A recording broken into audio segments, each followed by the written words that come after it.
Tatlo ang sugatan sa banggaan ng jeep at truck sa Tondo, Maynila. Nasa frontline ng balitang yan si Gary De Leon. Mag-aalauna ng hapon kahapon nang tumawid ang jeep na ito sa Road 10 Moriones intersection sa Tondo, Maynila. Sa kabilang kalsada naman, nagkataong tumatawid din ang isang container truck. Kaya naman, pagdating sa gitna, nagkasalpukan ang dalawang sasakyan. Nagtuloy-tuloy pa ang container truck at sumalpok sa harapan ng isang bahay bago tumigil. Laking gulat na lang daw ng mga residente nang bumangga ang truck sa kanilang bahay. Nadinig ko na, pak! Ang malakas. Sabi ko, parang may lindol, dahil yung manig eh. Akala ko naman talaga lindol. Nung makita ko, sabi ko yung bahay ko. Sabi ko, pasalamat ako, wala ang mga apo ko. Nasa eskwela.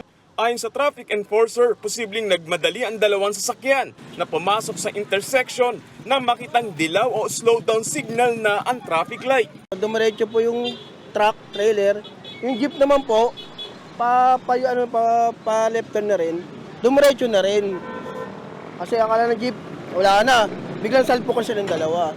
Sugatan ang driver ng jeepney, gayon din ang driver at pahinante ng truck. Nagpapagaling na sila sa ospital. Nadamay rin ang dalawang motorsiklo pero hindi naman nasugatan ang mga rider nito. Yung driver tumalsik ng jeep, tumalsik. Tapos yung motor, driver ng motor, okay naman, may gasgas lang dito. Nagdulot din ng matinding trapiko ang aksidente sa northbound lane ng Road 10. Nagbabalita mula sa frontline, Gary De Leon, News 5. Mga kapatid, Gretchen Ho po, huwag maging huli at maging una sa lahat ng balitaan. Maging maalam at may pakialam sa mga napapanahong issue at balita sa bansa. Mag-subscribe at mag-follow sa News 5 social media pages.